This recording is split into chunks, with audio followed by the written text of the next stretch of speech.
power invisible, and just see it everywhere and every day. One power indescribable, and just speak of it with every word you say.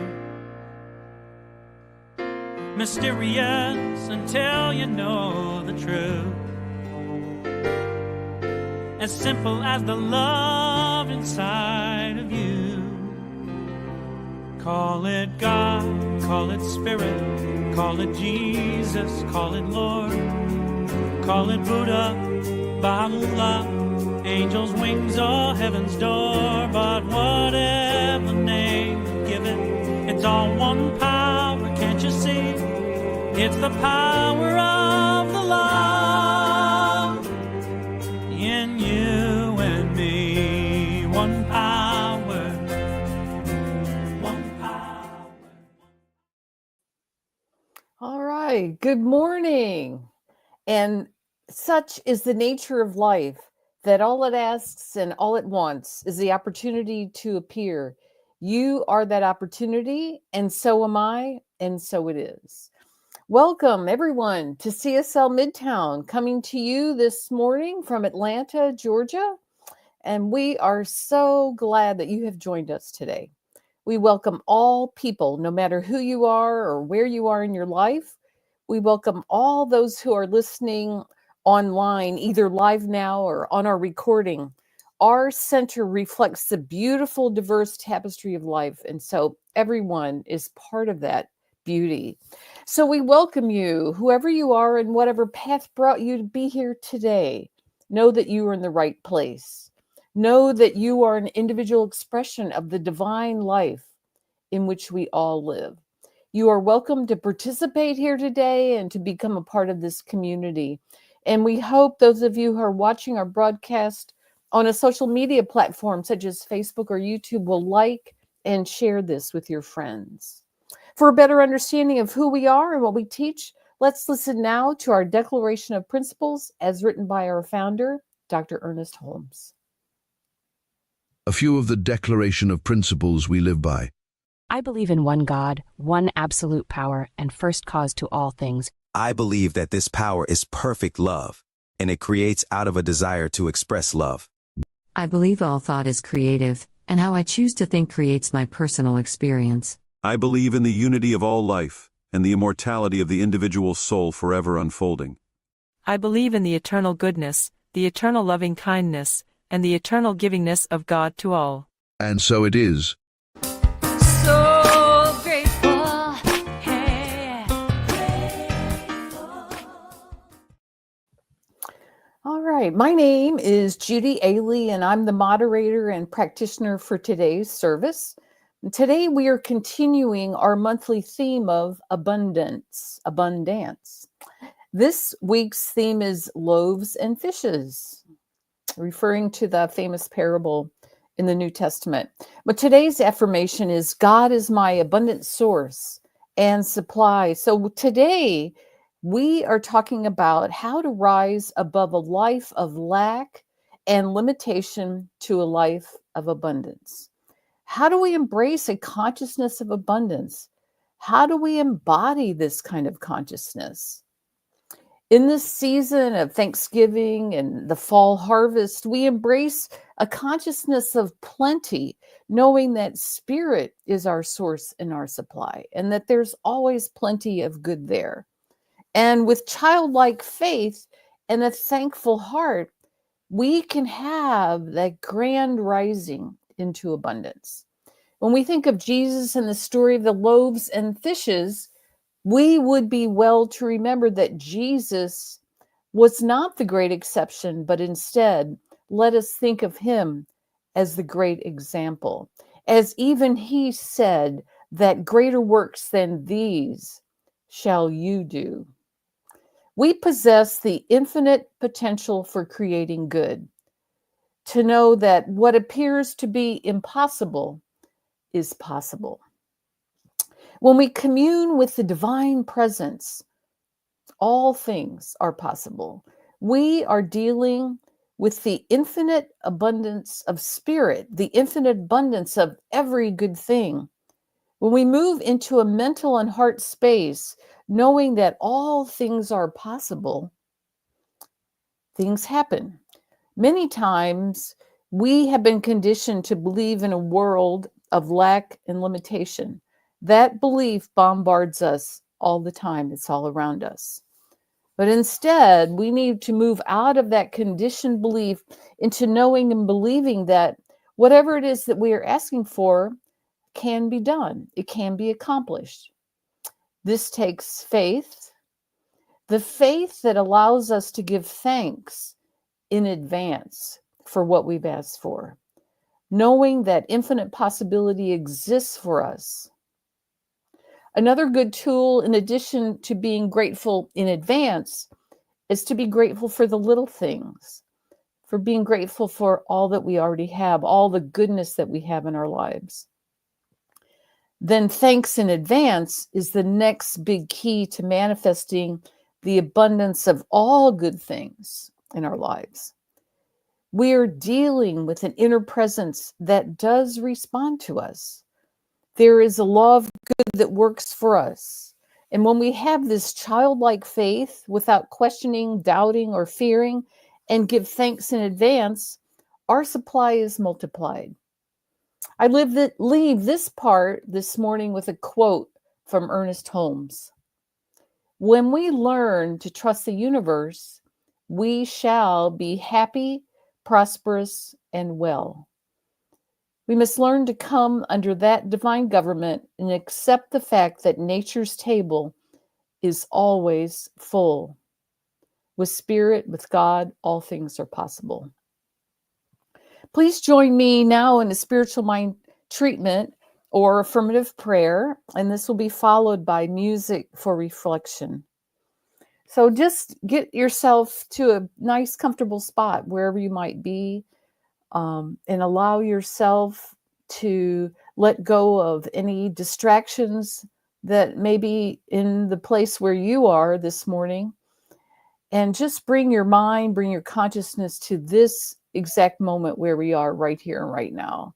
If you're comfortable, you can take a couple of nice, slow, deep breaths. And you close your eyes and allow your consciousness to just be fully present right here and right now. Please accept this treatment for yourself as I do this treatment in the first person.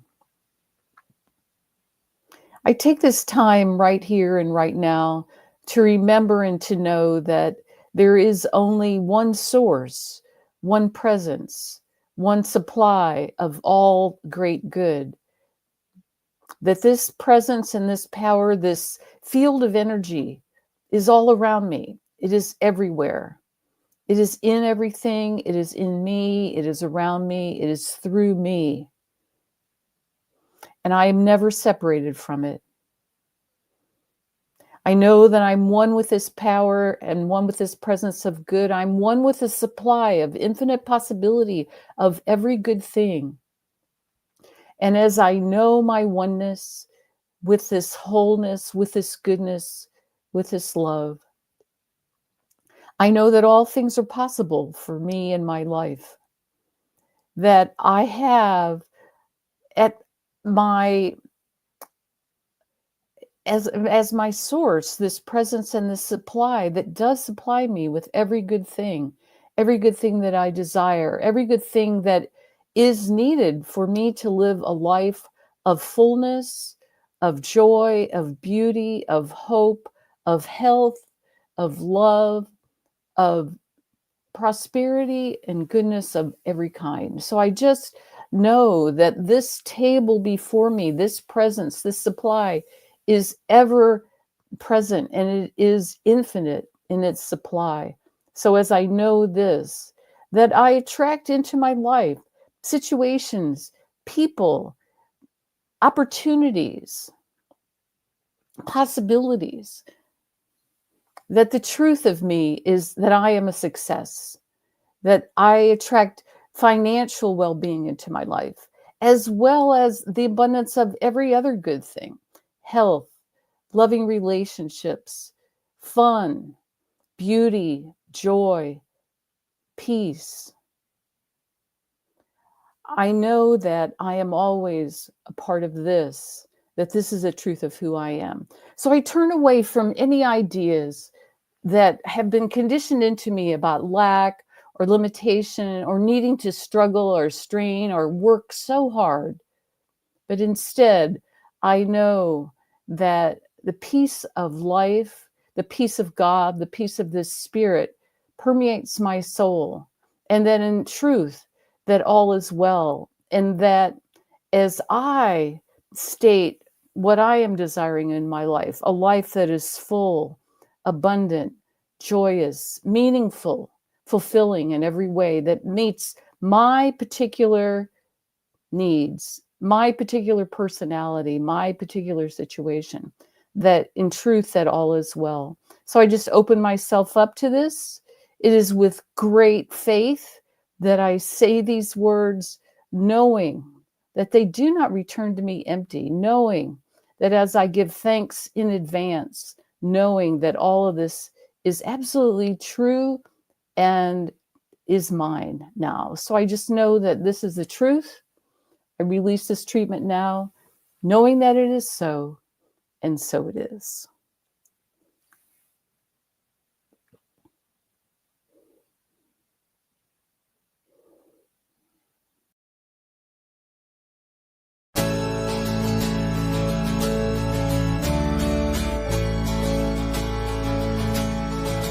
There is more than enough in a universe that you created.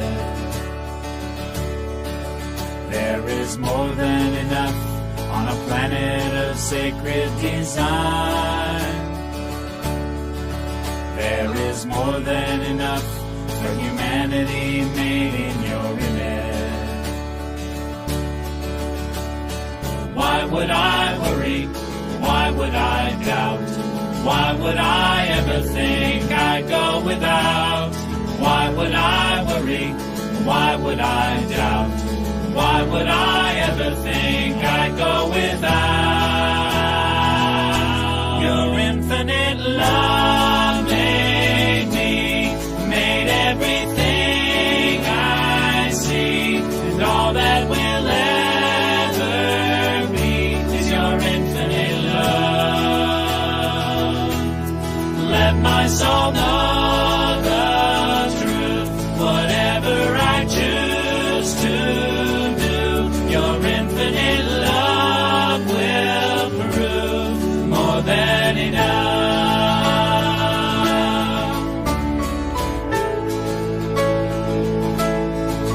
There is more than enough in a universe that you created. There is more than enough on a planet of sacred design. There is more than enough for humanity made in your image. Why would I worry? Why would I doubt? Why would I ever think I'd go without? Why would I worry? Why would I doubt? Why would I ever think I'd go without?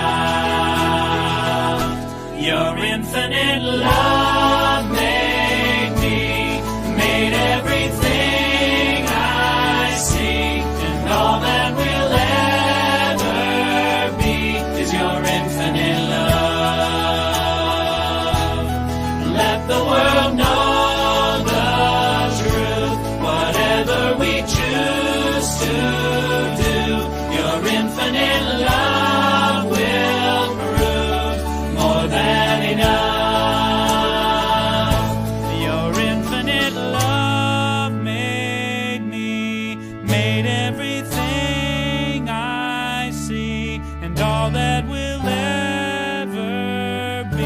Your infinite love.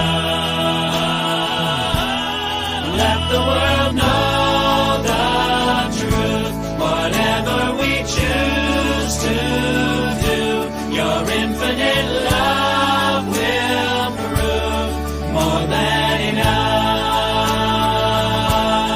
more than enough.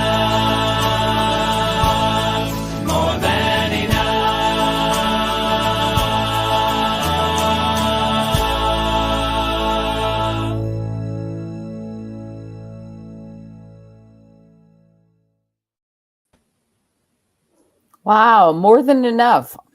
Wow. All right. Well, hi, Cynthia. Today, we welcome back to our center Reverend Cynthia Paulsen. She is an interfaith and religious science minister and a divine science spiritual practitioner. She is many things, but one is that she is the author of the book Undoing the Knots, Reclaiming Our Good. She's currently working on her Doctor of Divinity with the Emerson Institute and writing a new book. So we welcome you from Brookings, Oregon. Here she is, Reverend Cynthia Paulsen. Good morning. Thank you, Judy. And thank you for that treatment. I am still taking that in. It was fantastic. I appreciate that. Always a pleasure to be here. Today, we're going to talk about miracles and the miracle process. We at Centers for Spiritual Living, New Thought, Science of Mind, we are a faith community and a spiritual philosophy that believes in miracles. If we were in person, I would ask if you agree with that. And I imagine you'd all shaking your heads. Yes, we do. So we don't always call them miracles, though. Sometimes we call it a miracle. Sometimes we call it a demonstration. Kind of a gray area, right? So Ernest Holmes says that a spiritual demonstration happens when we direct our thought toward a definite end, we bring about a greater good, a more abundant life, a better condition than existed before. Yes, I say yes to that. We love a good demonstration. Now, technically, a miracle is defined as an extraordinary supernatural event, manifesting or considered a work of God. So I don't want to split hairs here, but I think those concepts are pretty close. And I don't think the word that we use matters as much as doing it. So use whatever word you want. Now, I have to tell you that I had this whole talk planned out and written a couple weeks ago because I was going on a little vacation last weekend. And then on the way back from the vacation, something happened. I believe my husband and I experienced a miracle, certainly a demonstration. So I have to tell you that miracle story, what happened. And then I'm going to talk about a Bible miracle story, the loaves and fishes story. And then I'm going to talk about monkeys. So you're going to have to stick around to hear how all of this connects. So, okay, let's dive into our little miracle story. On the way back from our vacation last weekend, we were driving from Reno, Nevada. We were there visiting family, and we were driving back home to the Southern Oregon coast where we live. It's about an 8-hour drive. And on the last leg of this trip, we stopped in Grants Pass, Oregon. So it's about 2 hours from home. We were almost home. And I always drive that stretch of the trip because it's very windy and it goes through the very beautiful, but I get car sick if I'm not driving. So I always drive that part. So we made the switch. And since I was driving, my husband decided to get some food. He got a hamburger that he had been looking forward to for hours. So he was going to sit and eat while I drove. And at the last minute, he said, "Oh, let's fill up with gas just to be safe." You know, I thought we had plenty of gas, but we pulled in the gas station. Now, here's a little insight into our marriage. My delightful husband always pumps the gas. I do not ask him to do this. He just does it. It is his love language to do things for me. And I'm embarrassed to admit that it never occurred to me to say, "Oh, honey, you're eating. I'll get out and pump the gas." Because he just always does it. It never occurred to him to say, "Hey, I'm eating. You get the gas this time." So he gets out of the car and he's got his hamburger in his hand and he's fiddling with his wallet and he pumps the gas. Okay. So a few minutes goes by and he gets back in the car and his hands are empty. And I said, "Where's your hamburger?" And he said, "I ate it." Okay, great. So he really enjoyed that hamburger. Awesome. So we get back on the road and about 10 minutes goes by and I see him start like looking around the car and like getting in the glove box. And I said, "What are you doing?" He said, "Where's my wallet?" Yeah, he couldn't find his wallet. So he knew he had it when he pumped gas. So I pulled over and we both just tore the car apart and no wallet. And he said, I think I put it on the trunk of the car when I was getting gas and eating that hamburger. So we turn around, we drive all the way back to the gas station. There is nothing in the parking lot. He went inside, nobody turned a wallet in. And I made him look in the trash can in case he accidentally threw it away. Nothing in the trash can. So we retraced our steps with the car and, which turns I took and how fast would I have been going to think it maybe fell off, trying to look on the ground. Couldn't find anything. So we get back on the highway and we drive home. So after a while, I said, I should treat, as in pray a spiritual mind treatment, affirmative prayer. And this was the first time in the history of our relationship that he didn't really want to. We are like prayer buddies and he's always there to listen and support. And he was understandably upset. He was not in a state of mind to receive treatment. And that's okay. So I decided to treat silently. And I prayed affirmatively, knowing that God is all there is. God was in this situation, expressing as all of it, as a wallet, as credit cards, as the people who could potentially find the wallet, and as our car, everybody on the road, all of it. I knew that the one presence of the divine was in all of this moment. And I reminded myself that a wallet and credit cards and cash money are not our abundance. They are just symbols of the truth of our abundance in God, and that we are in the flow of that. I affirmed that nothing can be lost in spirit because God knew exactly where the contents of that wallet were. I also knew that it was possible that it could be put back in our possession easily because God is good and people are good. And I insisted that a good outcome was possible. And I remember specifically using my word to declare that life is full of wonderful surprises. And we were ready to be surprised and thrilled with the return of this wallet. We were already so full of gratitude for this wonderful outcome. So we drive home. We pick up the dog from the boarding place. We take the dog for a walk. We unpack the car. He went through it all again. Still no wallet. And about an hour later, his phone rang. And it was our old neighbor at the apartment we lived at here in Brookings. When we first moved here, we lived in an apartment. Now we live in a house. That apartment address was the address on his driver's license. He hadn't changed it yet. So the neighbor called and said, hey, did you lose your wallet? There's somebody here and she has your wallet. Wow. Okay. So we drove there to meet, just 5 minutes down the road, to meet this angel named Gwenda. Gwenda was her name. Isn't that a lovely name?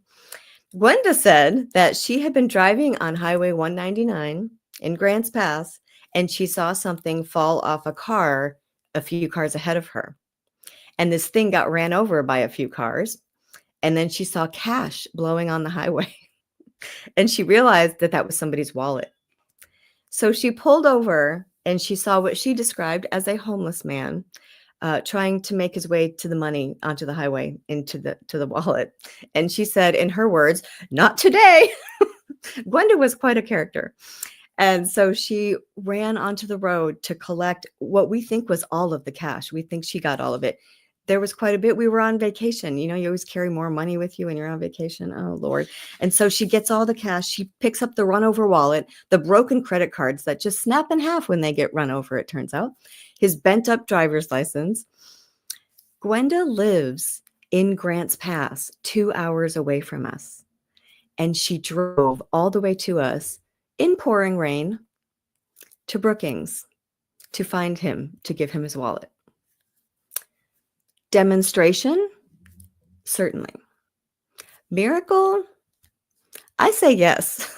I think that whole thing was a miracle. Certain conditions had to be met for all of this to happen. She had to see it fall. She had to notice it. She had to be willing to stop and help and get it. The license had to be readable.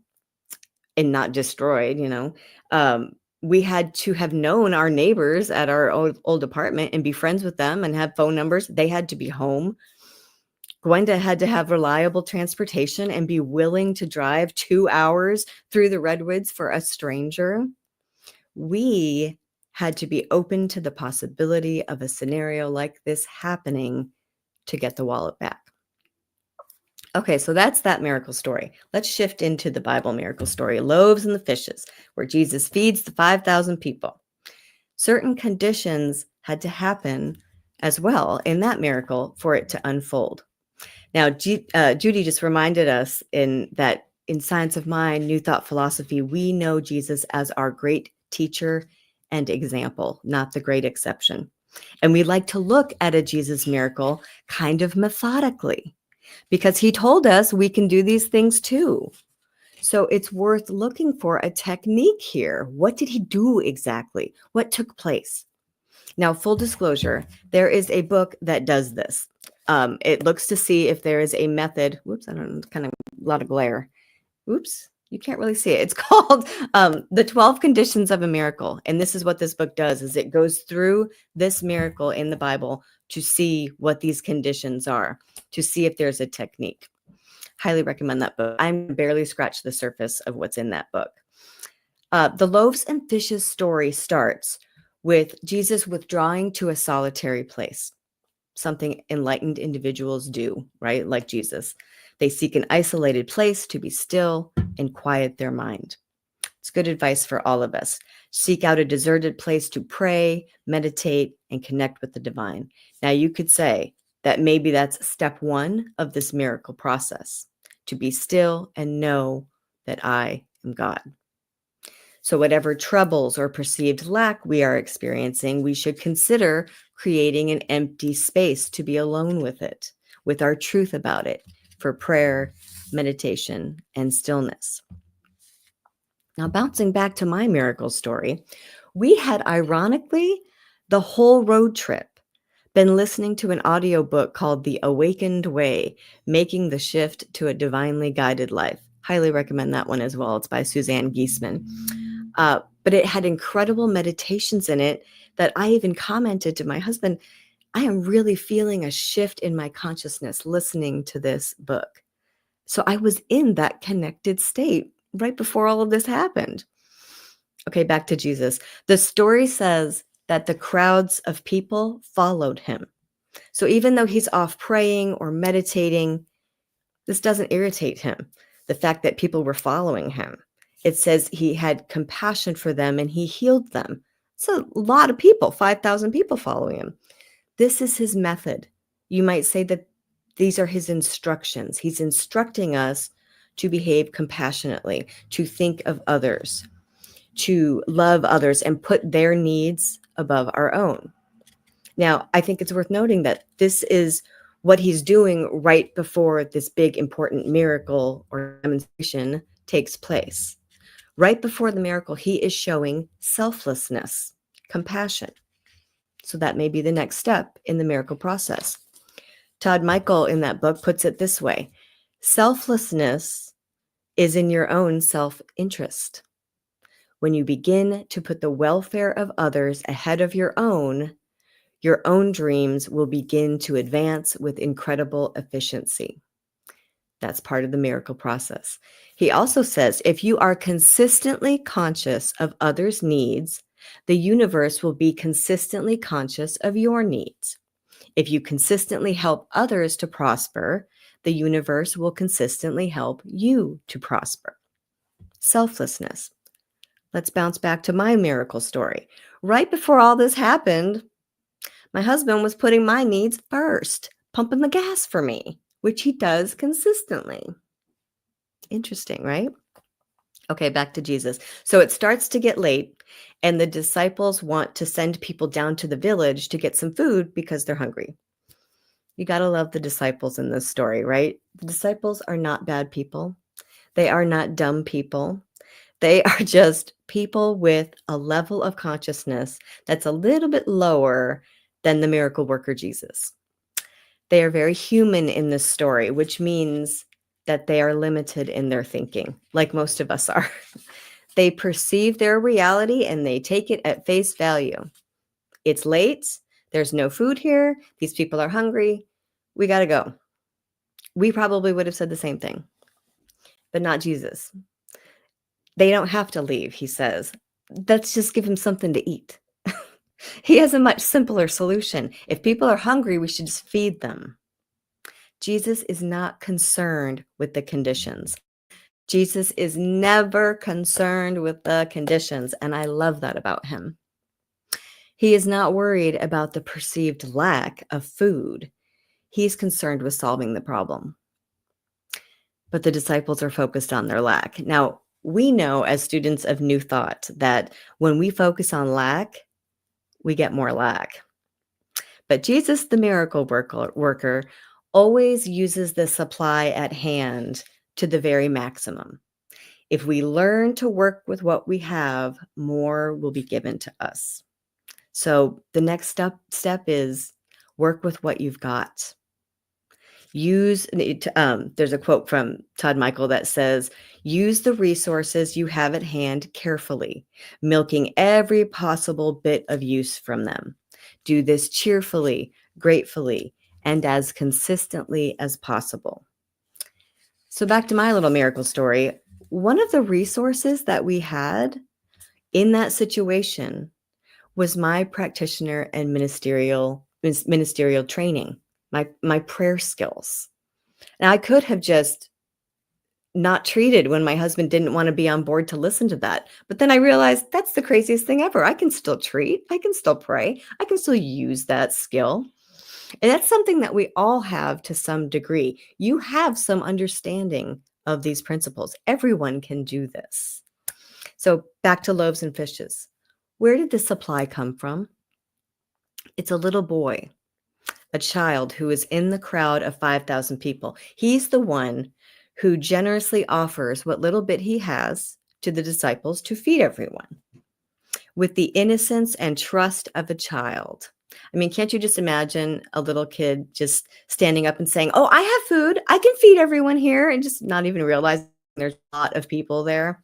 That magical faith of a child is the kind of faith that we're supposed to have to demonstrate and create miracles. So Jesus says, awesome. Give me what you got. Let's do it. Bring the bread and the fish.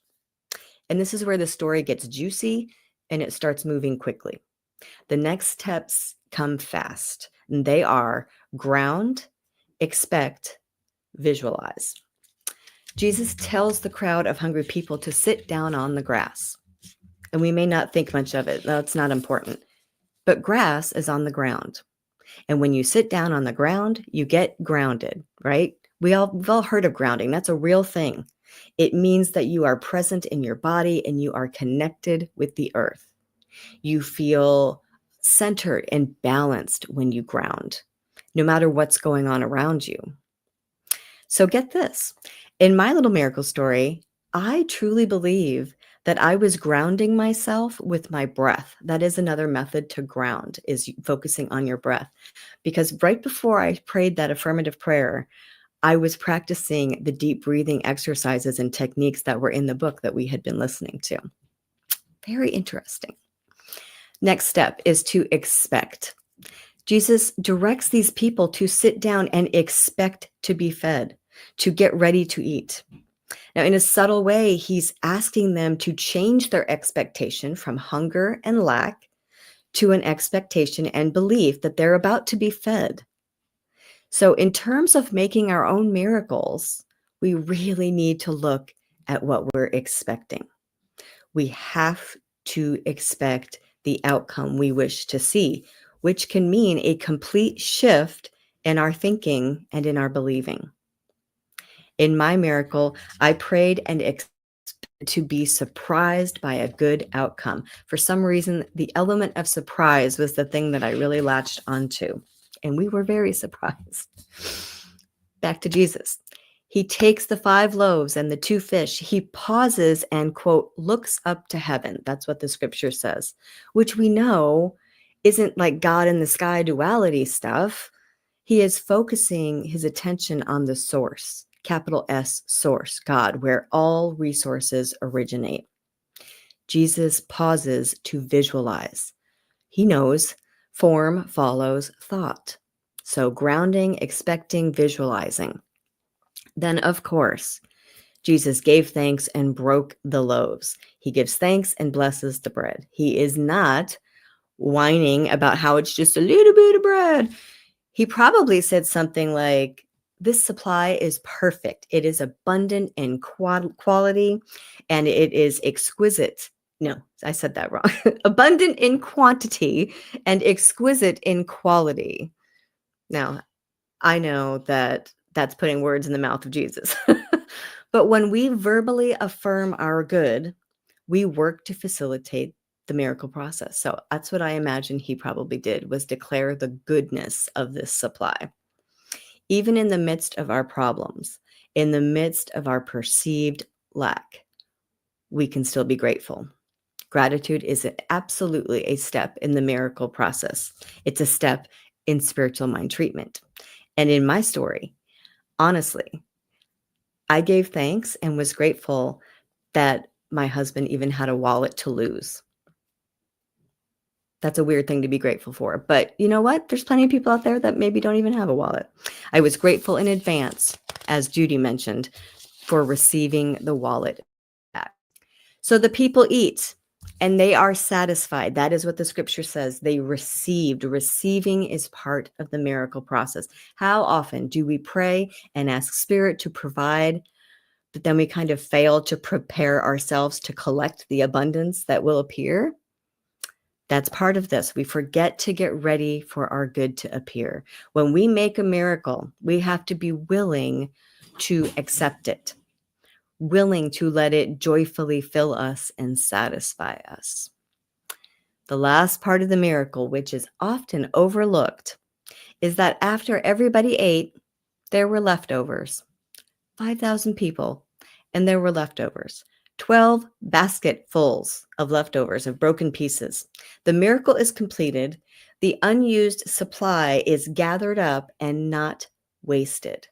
Todd Michael in his book calls this the recycle step. And if we stop and think about this, it makes sense because the universe is incredibly efficient. If you think about the way nature works, that nature recycles energy and resources at every level. If you think about like the way animals and humans and plants with the oxygen and the carbon dioxide and how we're all just sort of recycling each other's stuff. There's a pattern of recycling energy and resources in our lives to work our own miracles. So we have to ask ourselves, what are we holding on to that can be reused, recycled, let go of, and put back in the flow of circulation? Don't waste the crumbs. After we received everything back that we wanted from dear Gwenda, that wallet and the broken cards and all that cash, we gratefully gave of our abundance to that wonderful woman who helped facilitate this miracle. So I've gone all the way through the procedure or technique that I think Jesus was applying to make this miracle happen and the ways that we can use these techniques. But I still have to talk about monkeys and what in the world they have to do with us experiencing miracles. So here's the thing. There are apparently over 600 different species of monkeys. Did you know that? And most of them live in the African jungles. So when a zoo in America needs some African monkeys, they have to catch them. This is true, what I'm about to tell you. The zoos and the zookeepers, of course, they're very humane and they don't want to hurt or traumatize the monkeys when they catch them. So this is what they do. They take a big, heavy ceramic bottle that has a skinny neck on the top, right? And they drop some sweet smelling nuts into the bottle. And they put the bottles on the floor of the jungle and they just wait. And they come back the next day and inevitably there's a monkey trapped next to every bottle, just sitting there. See, the monkey comes along and he smells the nuts in the bottle and he investigates the bottle and he puts his arm in there to get the nuts. He closes his hand around the nuts and he's trapped. The monkey cannot take his hand out of the bottle because it won't let go of the nuts. It won't drop them. It's unwilling to open its hand and drop the nuts. The bottle's too heavy to pick up, so the monkey's trapped. This sounds ridiculous, and we want to laugh at this silly monkey, but we are like the monkey. Now, you might think that the metaphor I'm going for here is that we are clutching our good, our sweet-smelling nuts, the good that we already have. Sure, that is definitely a part of the law of circulation, that if we hold onto our good too tightly, that we could block the flow and might potentially stop ourselves from receiving more. Sure. But I think this metaphor goes even deeper. I think we're like the silly monkeys because too often we have such a tight grip on our circumstances, our problems, our perceived lack, our false beliefs. We just don't want to let go of them and be free. The monkey has a closed fist that is trapping him next to the bottle, but he's not really trapped. It's his own doing, right? I think sometimes we are trapped because we close our minds to the possibility of miracles in our life. We close our minds off to believing these principles with all our being. That's what we need to open our mind to. We have to not only let go of, but see beyond the conditions before us. We have to see beyond having only 5 loaves and 2 fish, or see beyond losing the wallet, or whatever particular, lacking circumstance we might be in. It is possible that our biggest problem isn't really the conditions we're experiencing, but it's our tendency to just hold on to them too tightly. Miracles are possible. So maybe that is really the step 1 to this whole process, is whether or not you believe that.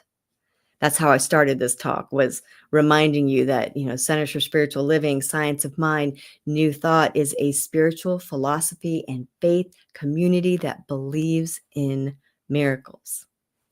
That's your question, your takeaway today. Do you believe in miracles? Thank you so much for having me. All right. Fabulous talk, Cynthia. Thank you so much. Now we come to the time in our service where we give back as we are able to this spiritual community. If this is where you get your spiritual nourishment, please consider supporting us in a way that feels right for you. And please join me in our affirmation of prosperity, and you can see where you can donate right there on the screen, the QR code and the website. Affirmation of prosperity. I live in a universe of abundance. As I freely and joyfully give, I join in the divine flow, and all that I share with life returns to me multiplied abundantly. And so it is. All right. Well, thank you again for joining us today. We have a few announcements. Please remember that if you liked what you heard, to share this link of the service to your friends on social media. Also, every Sunday at 10 a.m., we have our adult study group that meets on Zoom. We're currently studying the Science of Mind textbook, and you can find the Zoom link at cslmidtown.org. And next Sunday is November 24th. We're going to have Reverend Dr. Michelle Whittington, and she will continue our monthly theme of abundance.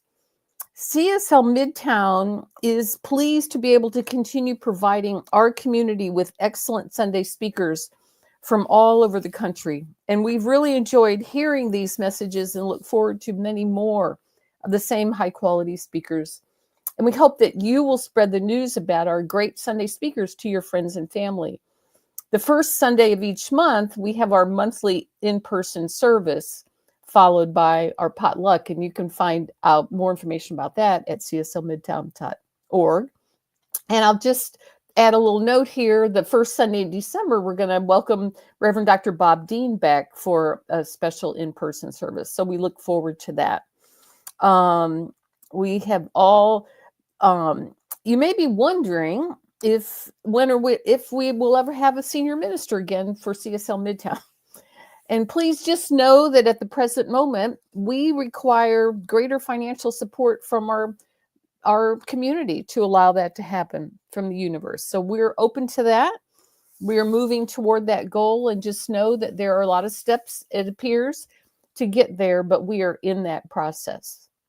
That's all the announcements that I have. I hope that you'll join us after the service at cslmidtown.org on our Zoom link to have a discussion with Reverend Cynthia Paulsen. Her talk was so fabulous. I'm sure that people will be excited and interested in speaking with her.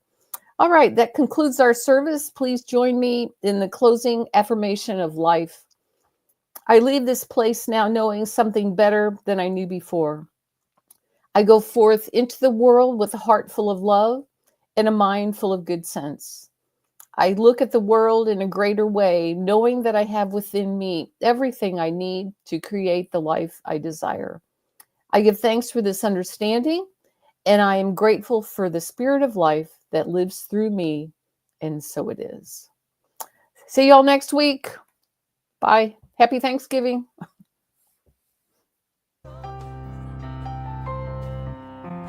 Hey, I'm so grateful.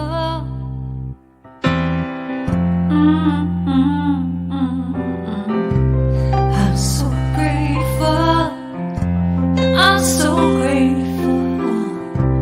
I'm so grateful for all that I have. I'm so grateful. I'm so grateful. I'm so grateful for all that I have. Hey! Oh yeah. Grateful. I just say I am so grateful every day for all I have. Every day. I'm so grateful. I'm so grateful. I'm so grateful for all I have. Every day I say it. Grateful. How I'm grateful. Every day. Oh yeah. I am so grateful. Oh yeah. I'm so grateful. 'Cause I accept and I receive. I am so grateful. Oh yes, I am. I am. So grateful, hey, grateful. I'll just count my blessings. Grateful. I just count my blessings. There is a power for good in the universe greater than you are, and